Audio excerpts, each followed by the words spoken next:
Well, greetings and salutation, everybody. I'm going to do this as quickly as I can. Uh, I just came across this a couple minutes ago here. Gravity destroyed in 10 minutes. Uh, Moon is the smoking gun again. Now, please note, he doesn't go into the moon until like way at the end here, and he doesn't really do that. So, this is basically Rich talking about gravity again. Cool. All right. Now, something that we all might remember, and if you don't remember it, a long time ago, Rich had a opinion about what gravity is. Under a comment of mine, I even made a video about it, to which he never responded. Why? Because it didn't make any sense. Anyway, I'm just going to run down this as quick as I can. So, first of all, he brings this up, this picture up, and this is by Kumi Yamashita. Who does a bunch of great work. I actually went researching the artist's work, and it's really cool stuff. This one's actually my particular favorite, having to do with light and shadows. Does a lot of other stuff, but this is just some really cool stuff. And Rich tries to say that shadows can't be defined by mathematical formula all the time. That's not true, Rich. Shadows can be defined by mathematical formula. Otherwise, things like 3ds Max, Blender, and most video games nowadays would all look incredibly wrong because of the fact that you can actually mathematically define where a shadow lands. So that's just categorically not true. Now, this artwork, this is not faked, but basically, if you could see here that there are different heights to some of the blocks that are used, and he uses these techniques in several different examples, not just this one. And you can basically see where it is that light actually hits. And like for instance, this J is actually creating the nose here. This little piece of this, I think it's a D, is creating a bridge of the nose. This D here is actually part of this, the part above the eyebrow, forehead, hair, etc. Okay, it's a really cool technique and stuff. And he's trying to say that you can't define it because shadows don't always act the way you want to. That's just a load of shit, man. I'm sorry. It just is. But Rich decided he's going to go into comments on a previous video, and I thought this was hysterical. I mean, this was the premise of his entire video. And what he went into this from somebody named the TL Walter or Waller. Don't know what that means, but who cares? It's a username. And he says, what's the formula for buoyancy? He asked Rich, what's the formula for buoyancy? Buoyancy turns around and says, the periodic table works pretty well to let you know honey buns. Now, he says this is an autocorrect error. That just tells me that he doesn't look at his comments before he actually posts them. There is no formula. And then he said he changes it. Instead of discussing buoyancy like he was asked, he put on here, he says, there is no formula for gravity. There's only acceleration computations, which in no way identifies the forces involved. To which Duncan McNeil actually answered this. Now, this is where this goes into an absolutely hysterical tirade from Thrive and Survive. Oh, and something that you might want to also notice. Oh darn! I actually dropped the video. Where is it? Hold on. Because this was actually something that was funny. Where is it? When he's describing where this took place, this is actually in his video here. He liked his own video. Sorry, dude. You do that when you got like 10, 20 subscribers and you try to make yourself look good. He actually liked his own video. And this was only about, 12 days ago? But I just thought I'd point that out. I found that hysterical. Anyway, he's given this formula back as a formula for gravity. Now, this is actually Newton's law of gravitation, this right here. Something that he later goes on and says that Newton never figured out any kind of formula for gravity. He says he died before he could figure it out, which I just thought was also hysterical. Read the Principia, man. Anyway, but he brought up gravity, and he puts this in, and then he starts saying, well, we'll see if this is what it is. And now he centers around this right here, the R squared. Now, what's funny is He said his exact quote is, "What is this r squared? That is the radius of the Earth squared. That is an assumption and cannot be proven." Now, first of all, on the face of it, sorry, dude, r is proven.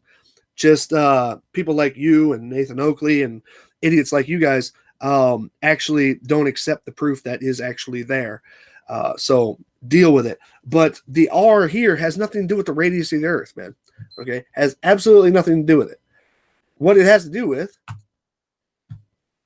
is r in this case under Newton's law of gravitation is distance. Okay, that's all it is. Greetings, everybody. Hey, how you doing? It's distance. It has nothing to do with the shape of the Earth in this formula. Never did, never had to. Okay, it's a placeholder for distance. That's all. And then he brought up a slide here with a bunch of different formulas on it and stuff like that. I thought this was great. It says these are all formulas for gravity. Well, this is just a variant of the formula that I just showed you a second ago. All it does is it changes the values to, things that are actually being used in a particular formula. That's all. That's all it does. And this is for center of gravity. So it's not the formula for gravity. So you don't even know what you're talking about. And then you go down and you actually show this. Now, like I said, this is actually a distortion or it's a derivative of this by defining actually what's actually being put here. That's all. Now, he keeps on and he keeps on looking for the radius of the Earth in this.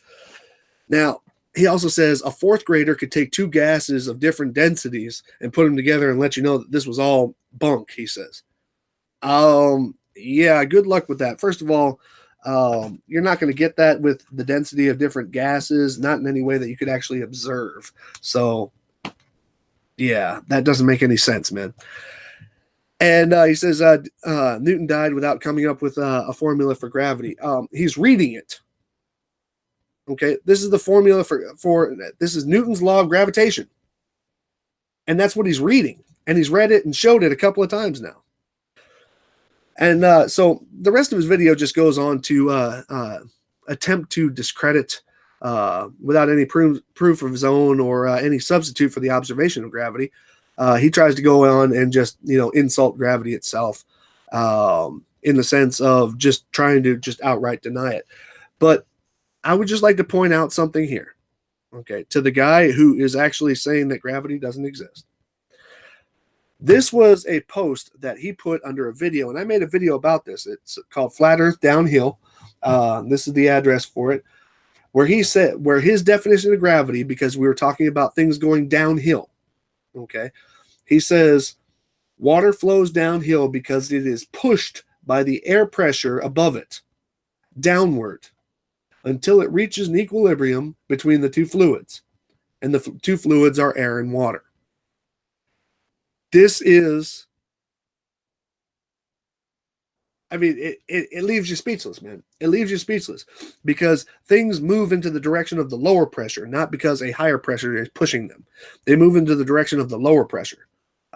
And it's something that he also never answered because he has no answer for it because he realizes how stupid of a quote that was.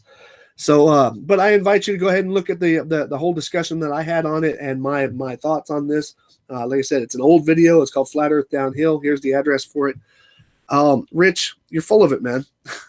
You say that say that Newton didn't come up with any formula when you show the formula. In fact, you showed it in a couple of different ways, with the exception of this one. This one's center of gravity, which is more of a balanced thing, and there are equations for that.